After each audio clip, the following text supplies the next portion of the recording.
Salut, c'est Baptiste. Alors comment est-ce que l'on peut équilibrer sa vie privée, sa vie professionnelle et l'impact que ça peut avoir sur nos finances par exemple? Alors déjà, équilibrer sa vie privée et sa vie professionnelle, il y a plusieurs méthodes pour faire ça. Ça peut être se réserver des plages et des moments pour soi. Et c'est-à-dire que le but dans cette affaire-là, alors bien sûr, on entend souvent parler de tout ce qui est burn-out, etc. Et le fait justement, le burn-out, c'est quelque chose qui arrive lorsque l'on a, semblerait-il, si la vie professionnelle prend le pas sur la vie privée. Et dans ce cas-là, ce qui est intéressant, c'est que il faut se poser la question de savoir si effectivement travailler plus, c'est vraiment nécessaire ou pas. Parce que même si on aime son travail, ce que je souhaite à tout le monde, c'est que quelquefois il se peut que ça se passe pas si bien que ça dans le travail. Et donc il faut avoir une vie à côté, une vie privée qui soit intéressante, qui soit riche en fait. Et donc il faut se réserver des plages justement pour pouvoir profiter de sa vie privée. Et pour pouvoir se ressourcer, c'est-à-dire pour pouvoir retrouver ce qui nous intéresse vraiment, quel est le but du travail que l'on fait, et pas c'est s'embarquer dans le travail pour le travail, mais se rappeler déjà pourquoi est-ce qu'à la base, est-ce que l'on fait ce travail. Est-ce que c'est parce que qu'est-ce qui nous a poussé à faire ce travail-là?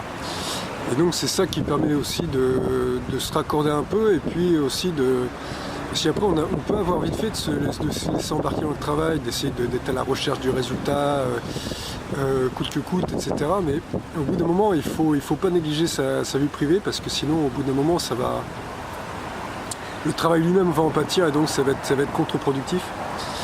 Et puis, en fait, il faut pas laisser passer. En fait, s'il y a une priorité à faire, c'est le bien-être et ensuite le travail. Il ne faut pas laisser passer le bien-être après le travail. Or le travail aussi fait partie du bien-être, parce que lorsqu'on ne travaille pas, on s'ennuie, c'est la misère. Mais il ne faut pas se laisser happer par l'appel à la productivité intense qui est faite. Alors, il y a des fois, il y a des plages où on est à fond dans le travail et puis ça se passe bien, puis d'autres fois on est moins à fond. Mais être à fond tout le temps, et puis négliger le bien-être au profit du travail, au profit de la performance du travail, à un moment l'équilibre va passer du côté du travail, et c'est là que peuvent intervenir tout ce qui est burn-out, etc. Ça peut être aussi donc une question à ça peut être aussi de ralentir son rythme.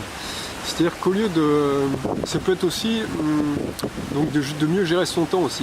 C'est-à-dire qu'au lieu de faire travail pour travail, ça peut être d'observer son travail, de voir à quel moment le travail à quel moment les 20% d'efforts que l'on fournit apportent 80% des résultats. Et à partir de là, c'est construire son travail à partir de ça. Et pas faire par exemple du temps de présence pour faire du temps de présence, mais faire du temps de présence utile en fait. C'est prendre son temps pour pouvoir aussi se construire de l'expérience. C'est-à-dire qu'il est bon aussi par exemple des fois de se mettre un petit peu en off, donc c'est un peu le principe des vacances. C'est-à-dire que le but de ça c'est par exemple, on peut s'apercevoir que le travail devient trop intense. Si par exemple, pendant les vacances, on va mettre plusieurs jours à récupérer et puis à retrouver un rythme où on sent que le niveau de bonheur va remonter. Ça veut dire qu'à partir de là, que le travail prend le pas sur... c'est ça qui se passe. Si par exemple, vous prenez plusieurs jours, si vous avez plusieurs jours pendant vos vacances où vous commencez, comme on dit, à souffler et à vous détendre, ça veut dire qu'il y a peut-être un moment où le travail il est un peu trop intense en fait. Et donc peut-être qu'il faut chercher à mieux équilibrer sa vie privée et sa vie professionnelle. Si vous êtes là au début des vacances à tirer la langue, comme un coureur de marathon qui arrive et qui franchit la ligne complètement explosé, et il se peut que la balance vie privée vie professionnelle soit déséquilibrée et penche un peu trop vers la vie professionnelle. Alors bien sûr, encore une fois, c'est pareil, le bonheur au travail se trouve, et le bonheur n'est pas que dans la vie privée, quoi. Mais après, lorsque l'on travaille, on ne fait pas toujours ce qui nous plaît, donc il faut veiller à ce que les tâches qui ne nous plaisent pas ne soient pas les plus, ne soient pas celles qui prennent le plus de temps dans notre journée. Donc voilà, et puis ça impacte, j'espère que tu es content parce que là c'est bon, et ça impacte nécessairement si votre balance vie professionnelle est déséquilibrée, au lieu on peut penser que si on va travailler plus, on va gagner plus. Alors moi je me suis aperçu là quand j'étais en salariat, au début c'était un contrat de 30 heures. Et puis moi j'ai demandé à travailler plus, parce que je voulais gagner plus en fait. Et au final, au bout d'un moment, on sent qu'il y a une zone où l'équilibre commence à se rompre. Et qu'au final, on s'aperçoit que travailler plus, ça apporte plus de stress. Et que au final, les résultats ne sont pas forcément meilleurs en fait. C'est-à-dire qu'au bout d'un moment, on atteint une sorte de plafond dans le travail. Et au lieu que si on travaille plus, ça va augmenter nos revenus.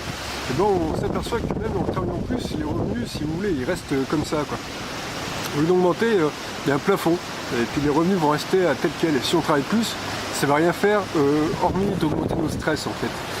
Et de prendre le pas sur notre vie privée, de prendre le pas sur les plages que l'on se réserve à créer, à la créativité, à se reposer, à voir autre chose, à réfléchir à autre chose, en fait à décrocher du travail. Et donc au lieu que cela va impacter nos performances financières positivement, ça va rien apporter du tout. Et il se peut même que si on travaille trop, là à ce moment-là, ça risque même de les diminuer parce qu'on sera stressé et ça va faire entrer du stress. Donc il y a un équilibre à trouver qui est assez subtil en fait, mais qu'on s'en aperçoit. C'est-à-dire que lorsque moi je me suis aperçu que en fait travailler plus, en fait j'avais pas plus de résultats en fait. Et ça me dérangeait plus qu'autre chose parce que j'avais plus de stress en fait. Ça me laissait moins de temps dans ma journée pour faire des choses qui sont primordiales pour moi en fait. Comme faire du sport, il fallait que je jongle un peu plus avec les horaires et que c'était un peu plus compliqué et la qualité de vie s'en ressent. Donc il faut chercher en fait le point où la qualité de vie est la meilleure avec les meilleurs résultats possibles, avec les meilleures finances possibles, les meilleurs résultats financiers possibles. Et c'est à partir de là, parce que encore une fois, on peut travailler des heures et des heures, on peut travailler énormément. Est-ce que ça va vraiment nous apporter Est-ce que ça va vraiment apporter quelque chose à notre bien-être? C'est là qu'il faut se méfier de tout ce qui est burn-out, etc.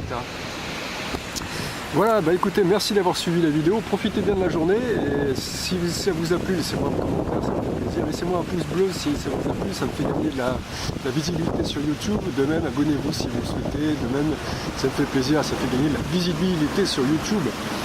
Et on se retrouve bientôt pour une nouvelle vidéo, bonne journée, salut!